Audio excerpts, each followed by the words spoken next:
Ladies and gentlemen, please welcome the 45th President of the United States of America, President Donald J. Trump.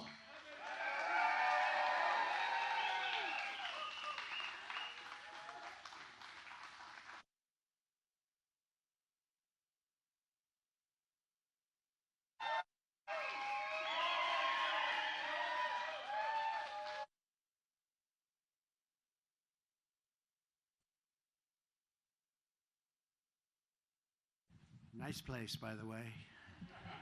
And incredible people outside. You saw the crowds. It was just incredible. And we really feel good about the state and the area. We're doing very well here. Just got a poll that was very good. Got a lot of good polls the last couple of days. Thank you to the Livingston County Sheriff's Department for welcoming us in such a beautiful way. This was a beautiful welcome. And these are great people. These are great people. And we have, in terms of law enforcement, just about every law enforcement group in the country has endorsed us, as you probably have heard. And there's a reason for that, because I believe in law enforcement. The other group doesn't. It's always an honor to be with our brave men and women in blue and in brown, frankly, and in various colors, because it's not always blue. But these are great people, and you just don't do better. They're brave, and they're under assault, and they have a lot of difficulty with the laws of our land, and we're going to get rid of that difficulty because they shouldn't have difficulty. Our police men and women have the backs of law-abiding citizens every single day. They take care of what they have to do in some very adverse conditions, and I'm the when we go back to the White House, you're going to see support, the likes of which you haven't seen certainly in 4 years. We worked very closely with the police all over the country, as you know, gave them billions of dollars of excess military equipment that was in warehouses all over the country that the Obama administration refused to give. And it was just drawing dust, magnificent equipment, but it was just getting old, sitting in warehouses. And I hope you guys got some of it, right? Did you? Because I gave it, and it was billions and billions, and it was nothing going to happen with it except the government was paying lots of rents all over the country for big warehouses. And it was an honor to have done it, and it helped a lot of the departments very, very much. I want to thank Livingston County Sheriff Mike Murphy. Mike, thank you. Thank you. Where is he? Thank you, Mike. Thank you, Mike. What a great job. So respected. All of them. This group is highly respected. Mason County Sheriff Kim Cole. Kim, thank you. Van Buren County Sheriff Daniel Abbott. Thank you, Daniel. President of the Police Officers Association of Michigan, James Tiganelli. James? Picking the wrong side. Where he is? Where are you? Come on over here, James. Let's go. Get over here. Come on. Is he allowed to stand with you guys? I don't know. Stand up there, James. How are you? Thank you, James. Representatives John James and John Molinar. These are great warrior people. Wherever you are. Where's John James? There they are. Oh, look at you guys. You don't get the best location because you want your constituents to be treated so well, right? Huh? Thank you both very much. We appreciate it. Done a great job. Your next U.S. Senator, he's really working hard, and I just saw a poll that doing very well. Mike Rogers. Mike? Thank you, Mike. Congressional candidate Paul Young, who is polling beautifully, I think. Paul, good luck. Good luck, Paul. You're going to do it. And Michigan House Republican leader Matt Hall. Matt, thanks. Oh, thanks, Matt. Great. You looked the role, Matt. Beautiful. Thank you very much, Matt. Hey, you're right. That'll be next. Right? Thank you very much. Michigan Senate Republican leader Eric Nesbitt. Eric. Thank you, Eric. Great. Nice seeing you again. Doing a good job. We're here today to talk about how we are going to stop the Kamala crime wave that is going on at levels that nobody's ever seen before. And she is, as you know, the most radical left person ever even thought of for a high office, certainly for the office of president. People don't know the real Kamala, but I do, and people that do what I do, they also know. But she is so far left that nobody can even imagine, and her real thoughts are there. You know, she's changed. They call her a flip-flopper at the highest level that they've ever seen in politics, because she's come out with policy and for years defund the police. You don't mind defunding, do you, fellas? Would you vote for a defunder? Would you vote? By the way, your people that you protect don't want defunders either. But she's been there until just recently, but she's always been for defunding the police. And the person that she's running with, Tim Walz, is equally far left. This is the most far left group. Nobody's ever seen anything like it. And the press is giving them a free pass, and you're not going to have, if it was up to them, you wouldn't even have the men behind me, people behind me, representatives behind me. You wouldn't have them. They wouldn't have a job. They think it's going to just police itself. Everything's going to take care of itself. Her father is, as you know, a Marxist professor, and he obviously did a good job. But this is where she's coming from. And, you know, you see her now with a smile, and she's gotten rid of the laugh over the last couple of days. I don't know. I haven't seen her laugh. They've told her, don't laugh, please. But I'll bet inside she was laughing last night when she saw the way Joe Biden left, because that was a coup. That was a coup. And I'm no fan of his at all. And it started with the debate, and from that point on, it just got worse and worse. But that was a coup. It was a vicious, violent overthrow of a president of the United States. Since Comrade Kamala Harris took office, her administration's crime statistics show she's presided over a 43% increase in violent crime. These are all government numbers. 43% increase in violent crime. I'll bet the people behind me don't have anything like that. It just gets better. It doesn't get worse. Including a 58% increase in rape, 89% increase in aggravated assault, and a 56% increase in robbery. The crime in America, the fact is out of control. I watched last night in amazement as they tried to pretend that everything was great, the crime was great, the border was great, there wasn't a problem at all, no inflation, no nothing.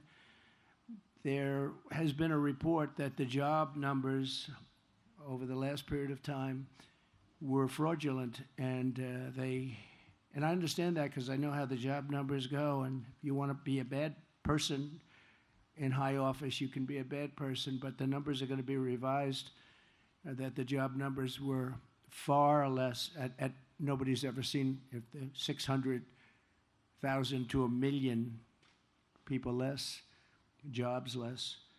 And let's see if that turns out to be true, but that's what the rumor is. It was reported by a very respected outfit group, and we'll see what happens. But that's a terrible insult to our economy, because we were seeing numbers that were okay, not great, but now we're seeing numbers that, when they're adjusted, are a disaster. But crime in America is out of control. I'm going to make it, along with the economy, inflation, strong borders, and energy dominance, my top priority. I'm including crime in America. You know, normally that's done locally, and we're going to give the local people a lot of help, like I did initially, but not that much. We had a lot of great numbers coming out when I was president. Now we're seeing numbers that are just absolutely horrific. The Democrats are holding their convention in Chicago in order to showcase it, and yet, as you know, on 4th of July weekend, 117 people were shot. Of the 117, 17 were killed. This is 4th of July weekend, and 40 were shot last weekend. I don't know how many were killed, but assume a lot. And that's a war zone. That's worse than Afghanistan that we read about all the time. Speaking of Afghanistan, the worst and most embarrassing day in the history of our country, in my opinion. We left 13 dead soldiers, 47 obliterated, just obliterated, the arms, the legs, the face. Left people behind, and we left $85 billion worth of equipment behind for the Taliban to use as it sees fit. And they're selling a lot of it because they don't need 700,000 guns and rifles. They don't need 72,000 armor-plated vehicles. They're one of the largest sellers of military equipment in the world right now. They're selling our equipment because they said, by the way, would have never happened with me. Abdul would never have done that. But they said, we didn't have anybody shot after my conversations with the leader of the Taliban. 0 shot in 18 months. We had nobody lost in 18 months. He knew that he was not going to do that. I knew that. But now you look at what's happened, and it's back. You know, we would have kept Bagram. That's the big air base, not because of Afghanistan, but because it's located 1 hour away, from where China makes its nuclear weapons. So it's 1 hour away, and we had it, one of the biggest air bases in the world. We built it for billions and billions of dollars many years ago. Got the biggest runways, the biggest everything, and we just walked away from it, gave it to them, and now China's occupying it.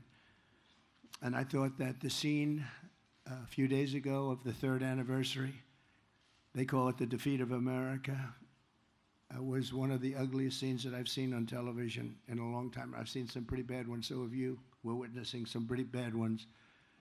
They had a parade where the parade was all of our equipment, a lot of our equipment, brand new, beautiful, armor-plated trucks coming down a road and people cheering. Not that many people cheering, actually, but there were people cheering. But they were making us look very bad because we have a fool as a president. They lied last night about things that nobody's ever seen. They lied about soldiers at a gravesite. They lied about Charlottesville. They lied about inflation.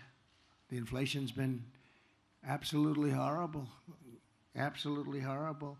And everyone knows that we had virtually no inflation. They had 9%, but that wasn't including some of the things that went up more than anything else.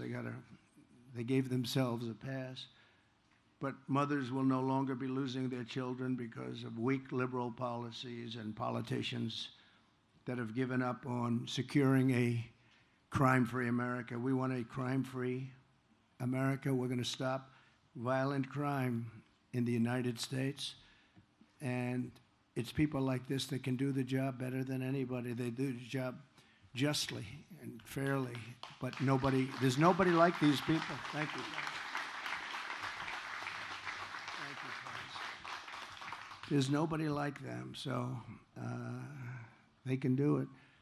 They have to be given back their rights and their dignity. They have to be allowed to do their job. We're going to be guaranteeing immunities and and I'm not looking necessarily just here, but we have police in various areas that are pretty rough areas. If they do their job, if they're diligent in doing their job, they go after the police officer rather than the criminal. They lose their house, they lose their pension, they lose their family, they lose everything. They lose everything. And we're going to make sure that doesn't happen. Over the past 4 years, the Marxist left has waged a vicious war on law enforcement in our country. They've taken away the dignity and the spirit and the life of some of these police officers, and that's why you see it. The crime is so out of control in our country. I mean, you have cities, I will say this, the top 25, almost all are run by Democrats, and they have very similar policies. It's just insane. But you can't walk across the street to get a loaf of bread. You get shot, you get mugged, you get raped, you get whatever it may be. And you've seen it, and I've seen it. And it's time for a change. We have to bring back our cities. We have these cities that are great cities where people are afraid to live in them now. They're fleeing the cities our country, what we would consider, what we did consider. You know, interestingly, like New York, when I left for Washington, New York we had a very bad mayor, de Blasio, but he wasn't there that long, and he couldn't ruin what took place. But we had a city that was so wonderful and so thriving, and just in a few short years, that changed. New York State is doing terribly. I heard the governor last night speaking so viciously and violently about me, but she doesn't speak about what they've done to destroy the state. The law enforcement has been decimated. The judges, what's gone on with the judges in New York, there's no justice. We're not getting justice in New York. And yet she speaks so bravely about things that she shouldn't be speaking about. But you look at radical liberal Kamala Harris. She's been the ringleader for this anti-crime and the anti-police crusade. It's a real anti-police crusade. They just have it out for the police. Nobody knows why. I don't understand why. From a common sense, I like to say the Republican Party is now the party of common sense. Conservative, yeah, I guess conservative. It doesn't matter. It's the party of common sense. We want to have borders. We want to have strong police protection. We want a military that can protect us. We want great schools, school choice, ideally. We want to have a good life. We want to be safe. But let's review Kamala's pro-crime, anti-police record. She repeatedly endorsed defunding the police, which I said, and it's at a level and it never goes away. You know, when you're a defunder or when you are even a politician, your first thought usually is the thought that you go with. If she ever had a chance, she would do whatever she could to defund the police, because that's where her spirit is, that's where her heart is. And we can't have a president like that. She sponsored a bill to strip police officers of legal protection, leaving you at the mercy of the lawless Marxist prosecutors who want to lock up police officers for sport. They lock them up, in many cases, long before they lock up the criminal. And they go after them, too, violently. They don't go after the criminals. Murderers are released 2 hours after the murder. She wants to bankrupt the police unions. She wants to destroy policemen in general. And they ruin your lives, your jobs, and they ruin everything you've lived for, everything you've felt that you want to make great. You want to make our country great. When I'm president of the United States, again, we will never even think about or mention the words defund the police. We'll never think about that again. It's got to be put away. It's a bad situation. It's a bad concept. The concept is so chilling and so horrible to think that what we should be thinking about is the opposite of defunding, refunding, you call it. We'll refund, but we want to help the police. They have a very dangerous job.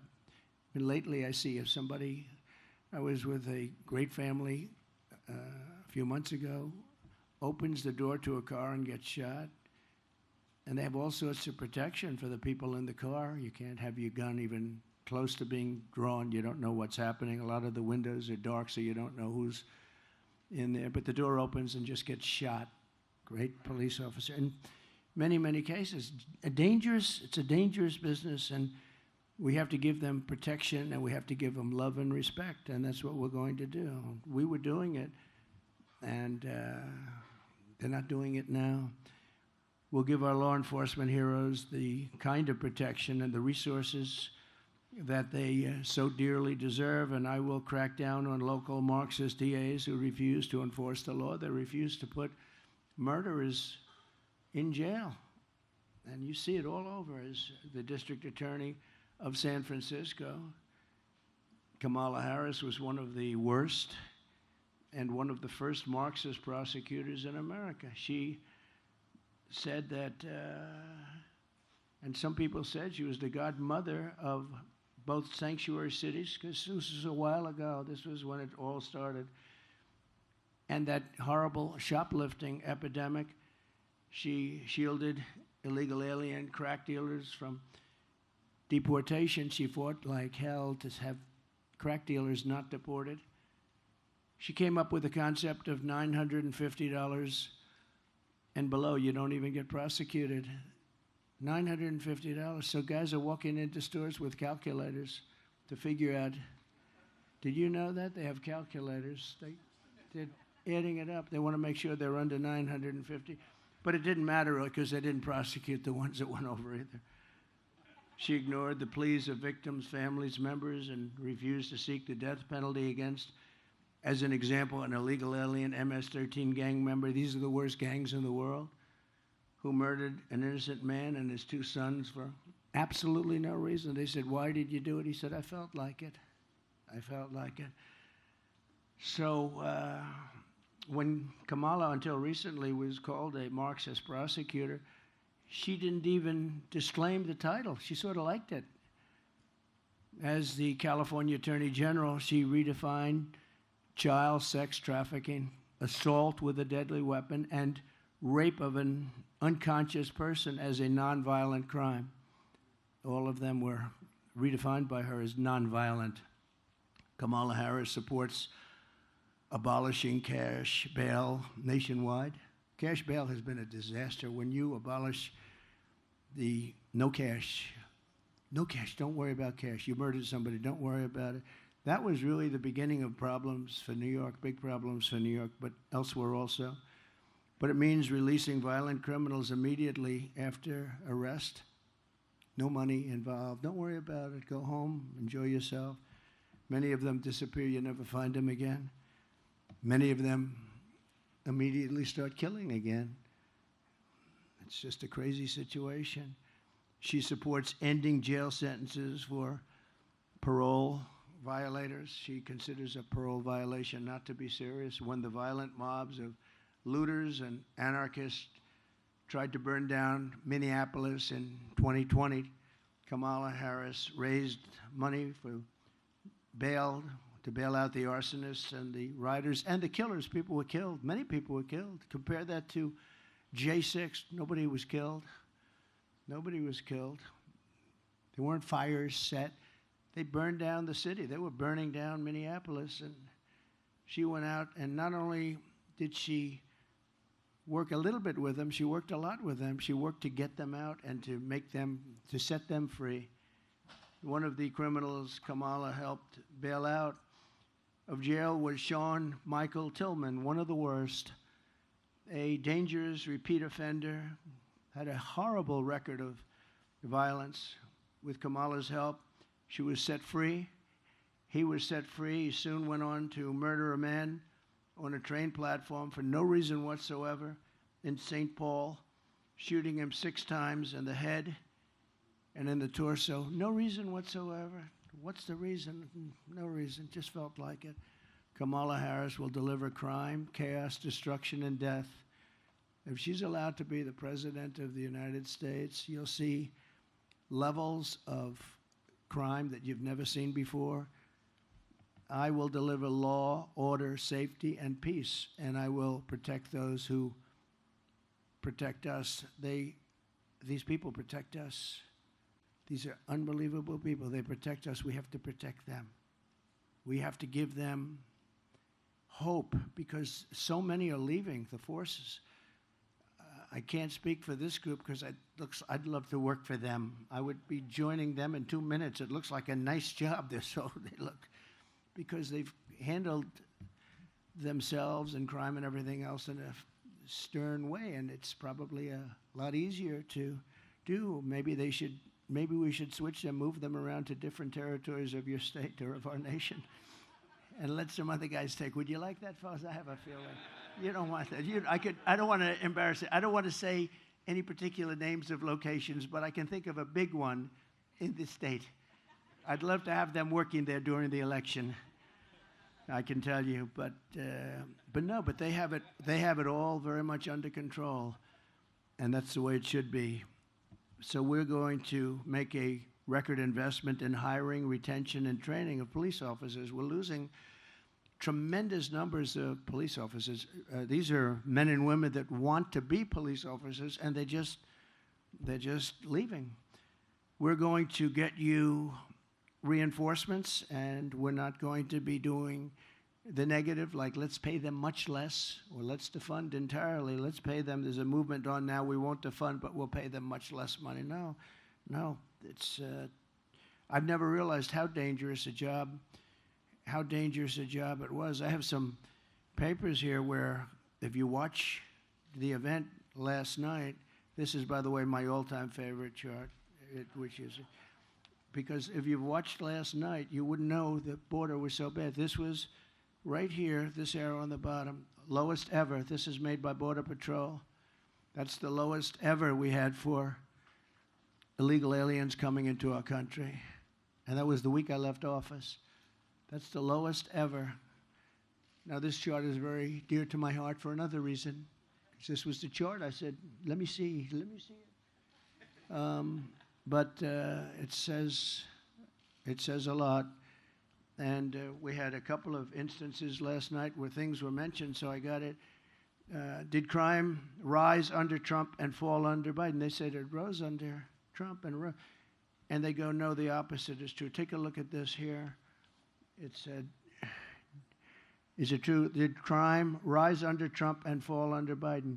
No, comma, the opposite is true. This was a study group that went out and doesn't care. They do the numbers. And there was another one that a historical comparison of the collapse of law enforcement in U.S. cities, the drop in arrest rates over the last few years is without precedent, lowest arrest rates we've ever seen. They don't arrest people anymore. And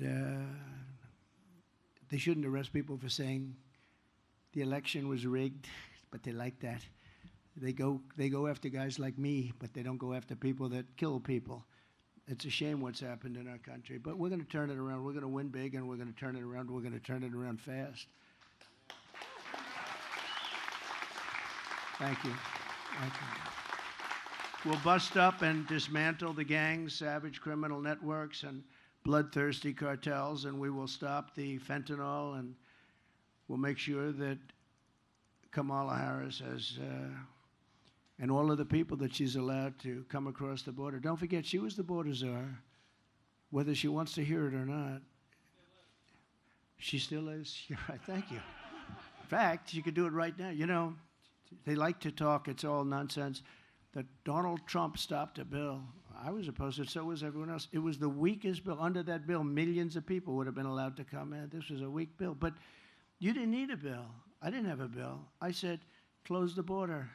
And that's how we got to those numbers, the lowest ever recorded. I said, close the border. I didn't have a bill. I didn't need a bill. She doesn't need a bill. Biden doesn't know where he is. So where is he? Whatever happened to him? He got out. He got out. He's now sunbathing. He's in a beach someplace. But all he would have to do as president, or her, is say, close up the border. And it's closed. But they don't want to close the border. Because when they first took over, I had built hundreds of miles of wall, and I had 200 miles of wall in addition to what I said I was going to do, because certain areas needed it. As we closed areas, other areas became very, very strong in terms of people wanting to come through. So I bought 200 additional miles. It would have taken them about 3 weeks to erect it. We were all set to erect it. Then we had a terrible election take place, terrible election, and everybody here knows that. And I realized that they don't want to do it. And they actually sold that, and that was designed to the highest specifications of, when you look at the steel, it's concrete, 5,000-pound concrete inside, and then rebar. And it also has a lot of technology, wires and things in it for high technology. It was designed to the highest specs of the Border Patrol. I wanted actually concrete plank. I would have done a beautiful job with precast, like you have in parking garages, long span. It's called long span precast, but they had to be able to see through. I understand that. They needed certain things that you can't do with concrete plank. So we did that, and very expensive to do because you needed all sorts. In other words, they wanted the steel, they wanted the concrete. It's all different methods of very hard to cut it, very hard to do it when you have different substances, and then very powerful rebar inside. And what happened is, as soon as they came in, they sold it for 5 cents on the dollar. They sold this stuff for somebody made a lot of money because that steel is very valuable, but they sold all of that hundreds of miles of stuff. You saw it stacked up for a long period of time where they stacked it up in an area because Texas wanted to use it and finish the job. We built hundreds of miles, but Texas wanted it. They would have paid for it. They refused to sell it to Texas. They refused to sell it to Arizona. And they refused to sell it to anybody. They sold it to the junkyards, I guess, and 5 cents on the dollar. On day one, I will seal the border. I will stop the invasion. We had the border sealed. I had Mexico. I had thousands of soldiers from Mexico, free of charge. I said to the president, you must give us soldiers because they're coming through. The caravans are coming through your country. No, no, no, I cannot do that. I said, yes, you'll do that. If you don't do that, I'm going to put tariffs on your cars. And he said, I will do that, sir. And he did it. He did it very quickly. And it really, you guys heard all about it, made a great difference. We had thousands of Mexican soldiers guarding our border. I said, look, they're coming through your country. You have to guard your southern border, which is their border on the other side. And all of a sudden they started, and we had Remain in Mexico. It's called a Remain in Mexico policy, which we never had. And they stayed in Tijuana, different places, hundreds of thousands of people. They didn't come into our country until they were checked. And then if they were good, we let them in. If they weren't, we wouldn't let them in. And we worked well with Mexico, actually. But now Mexico has really taken advantage of our country. They want billions of dollars just to talk. They wouldn't say that with me. They wanted, I think, $2 billion to talk, right? We will talk. We want $2 billion before we even start. That wouldn't happen with me. I would say, oh, really? Is that right? That's the end of trade with Mexico.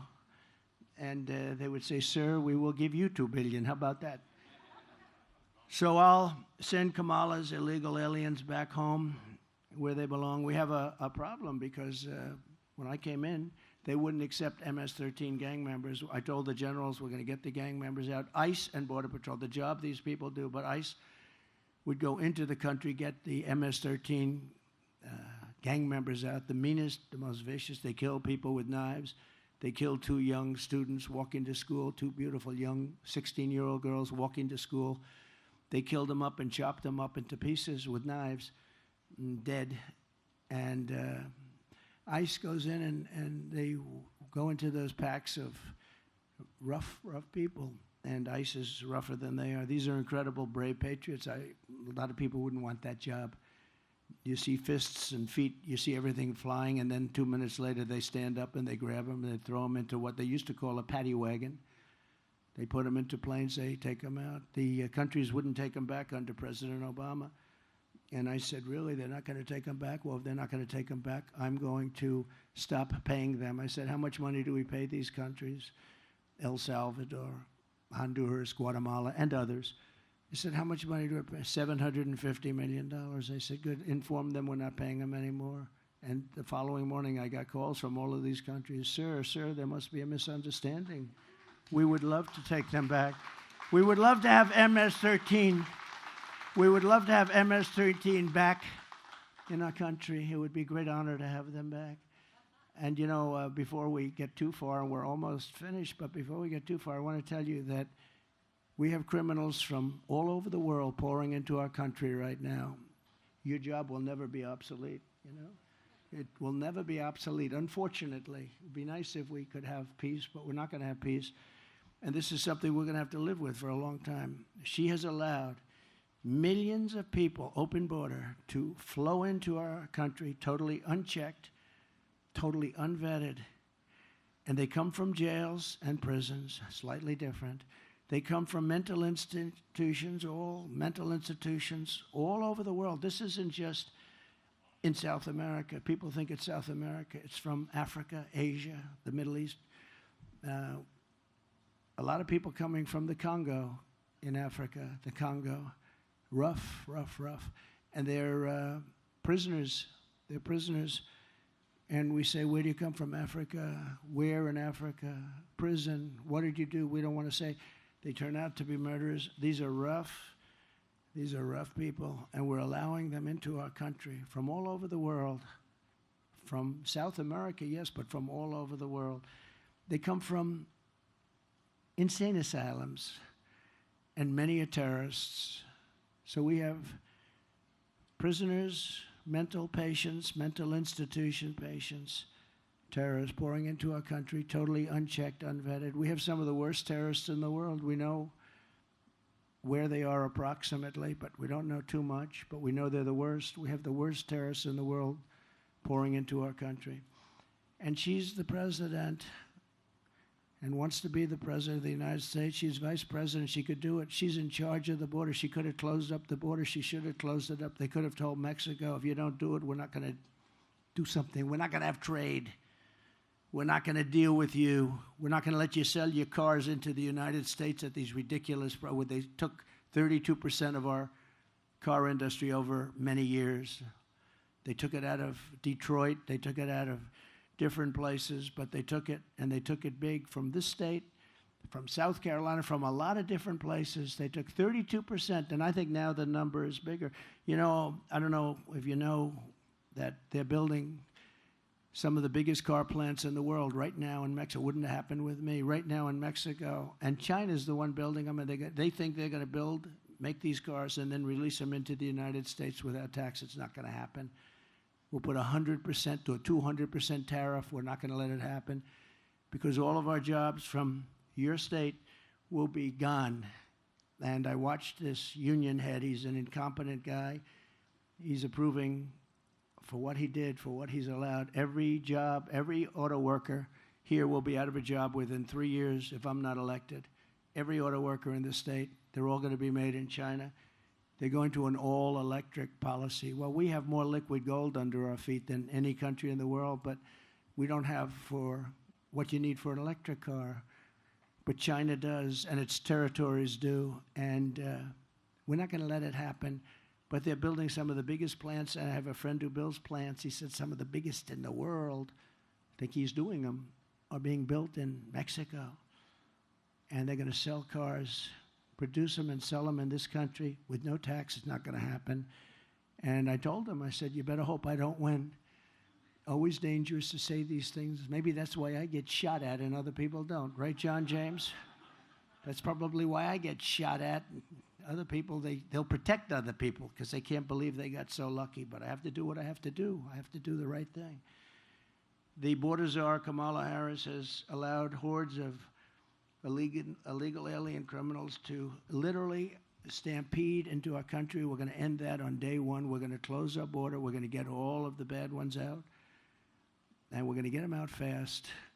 In Shelby Township, Michigan, earlier this year, a 32-year-old, previously deported illegal alien monster, was arrested for repeatedly sexually assaulting a young girl under the age of 13. Local law enforcement described the crimes as absolutely horrific and says he had many other victims, including death is involved, death. Young girls. In St. Joseph County, Michigan, an illegal alien was recently charged with breaking into a home and sexually assaulting two very little girls, very badly assaulting. In Mississippi, just days ago, an illegal alien child predator was charged with raping a 10-year-old boy, and there were other cases where they were raping 10-year-old boys and girls, and in many cases they were dead, they were killed. Last week in Coney Island, 2 Kamala migrants were arrested for the rape of a 46-year-old woman who was loved by so many people, throwing her to the ground and raping her over and over again, and then working her over with a knife to her throat. One of them had previously been arrested for raping another woman, but he was shielded from deportation by the New York City sanctuary laws, which Kamala strongly supports. She wants it very much. The woman said, he didn't want to rape me, he wanted to kill me. She thought she was dead. She survived, but she thought she was dead. She said, he didn't want to rape me, he wanted to kill me. This is what we're allowing into our country. These are And then you hear, oh, no, the people coming in, they're much less violent than the people. Hey, that's not right. They're much more violent. And that, they make a hat. Sheriff, they make a hat. And I don't want to brag, but it says Trump was right about everything. And if you look, whether it's the border, I've been right about everything, unfortunately. I wish I wasn't. So when I return to the White House, we will stop the plunder, rape, slaughter, and destruction of our American suburbs, our cities and towns. And I think that women living in the suburbs, I keep hearing about the suburban woman doesn't like Trump. Well, I think it's a fake poll, because why would they like me? I keep the suburbs safe. I stopped low-income towers from rising right alongside of their house, and I'm keeping the illegal aliens away from the suburbs. I think that they like me a lot. I think it's a lot of fake polls. We've seen a lot of fake polls over the years. I was not supposed to win anything, and we won the big one. We won it and did a lot better the second time than I did the first. But women want to have safety. They want to have a strong military. They want to have a strong police force. They want to be in their house, and they want to be safe. They don't want to have people pouring into their doors and you can't do anything about it, right?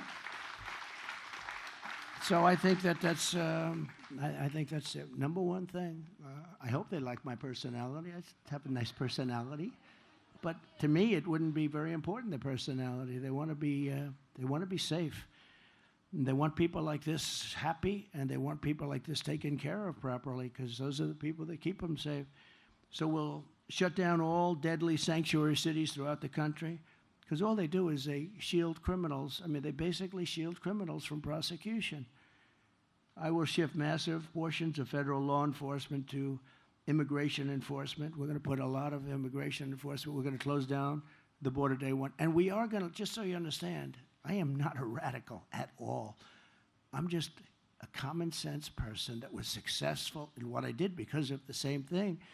We are going to let people, and we want people to come into our country. A lot of people. We need them. We need them for jobs. We need them for everything. We want people to come in, but they have to come in through a process. They have to come in legally. And we can let a lot of them come in, but John, we want them to come in to our country legally. We don't want to let people come in who murdered 19 people, and then you hire that person in a plant, and all of a sudden you notice that people are being killed all over town. We want them to come in legally. On day one, we will begin the largest domestic deportation operation in the history of our country, bigger than Dwight Eisenhower. Dwight Eisenhower was he was sort of a moderate person, but he hated when people poured into our country, and he was very strong on deportation. We will remove all criminal aliens immediately. All of the criminals, we start with that. We're going to get them out of here fast. Nothing good is going to happen with thousands of terrorists being in our country. You know, we had 1 month where Border Patrol was actually does a chart, and I don't believe this. I love it in a certain way, but I don't.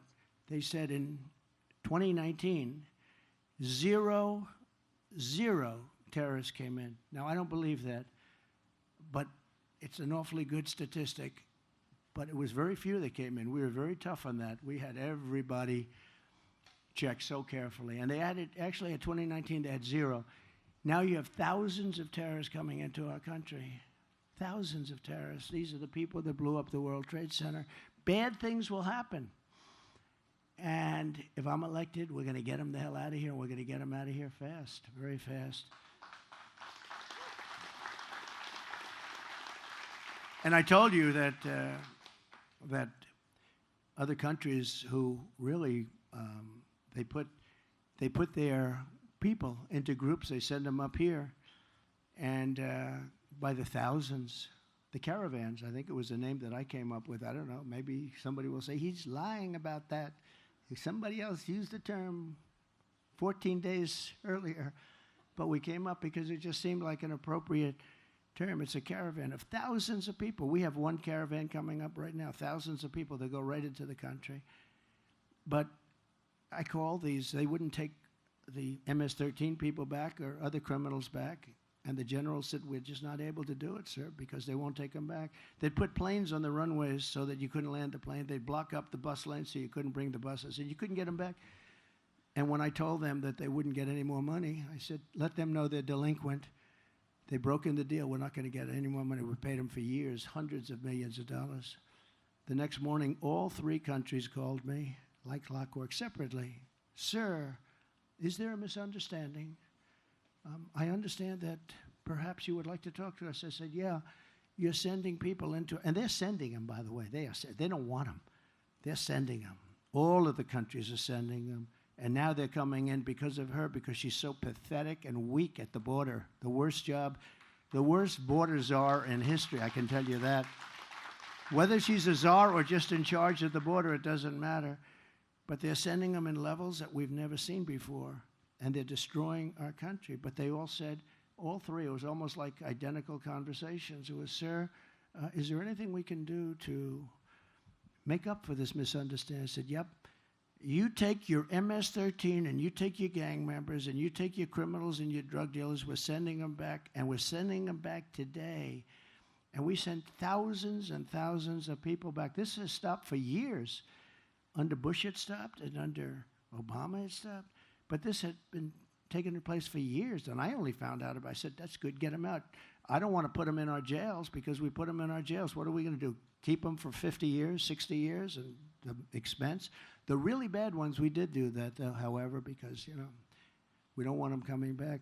But all of them said, sir, we would be delighted to take MS-13 back. This would be a great honor. They're such lovely people. And we took them out by the thousands. We took MS-13, ICE, took MS-13 out of our country by the thousands and thousands, and they received them, and that's the way. It's just another little story, but it's a story that's very important, because I can't see a guy like Biden making that call. Can you? Do you think Biden thinks at night, gee, how are we going to get MS-13 out? He doesn't know he's alive. He didn't know he's alive. And this one is just a Marxist. I mean, she's a Marxist communist person, and we're not ready for a communist president, okay? We're not ready for it. We're going to destroy our country.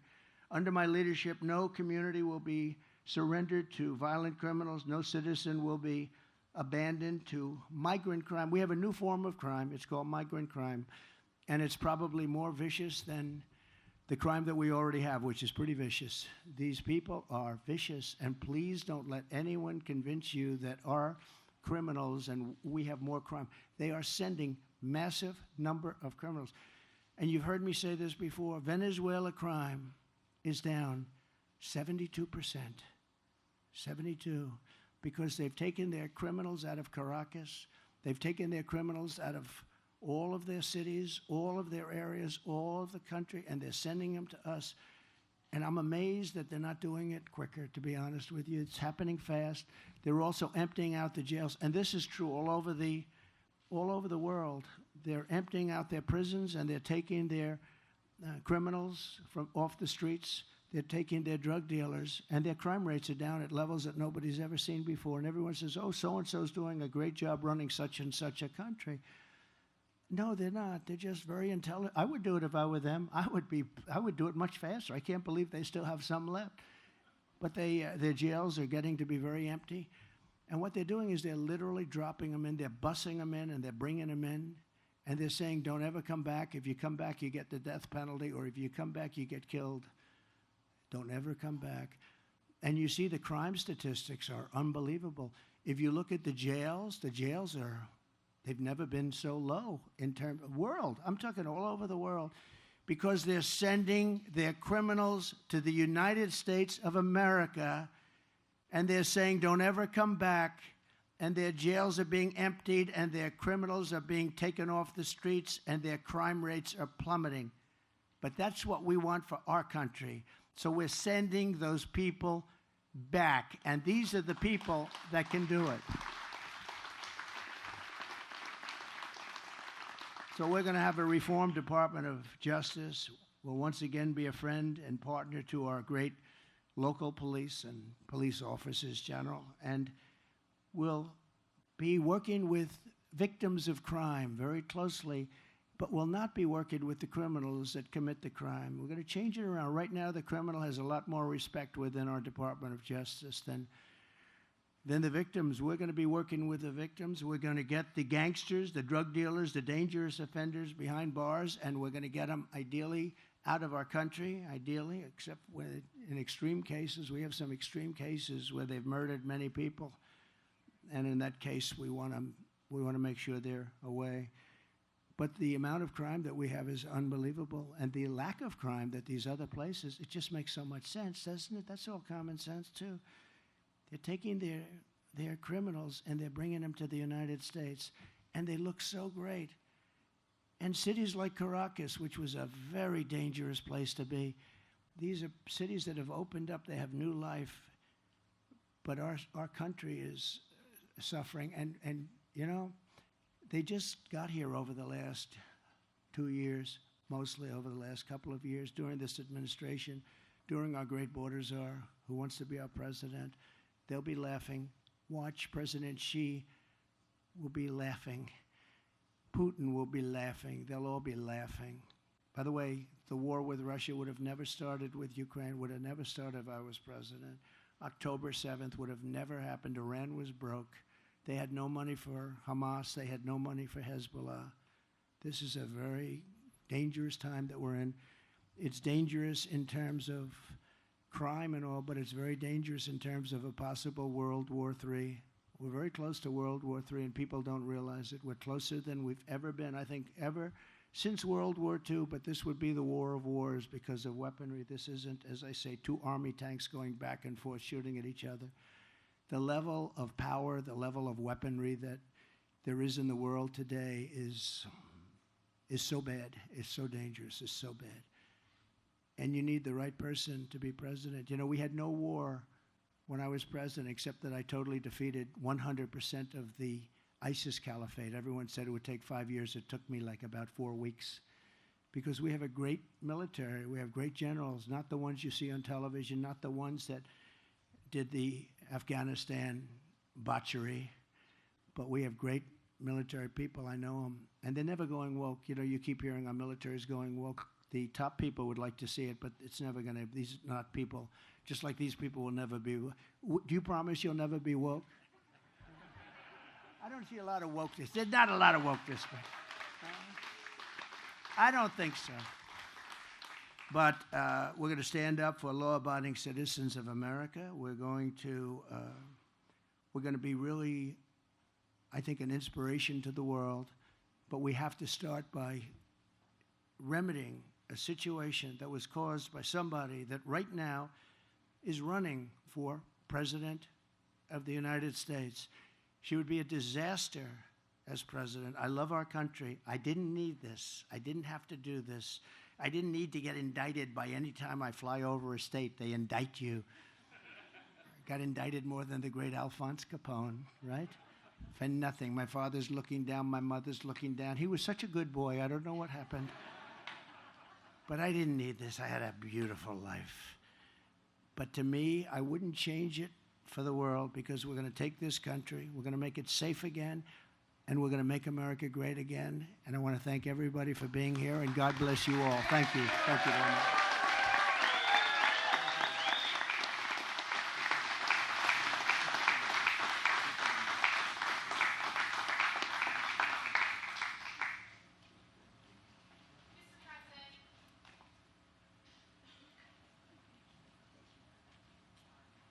Thank you, everybody, very much. Thank you for coming.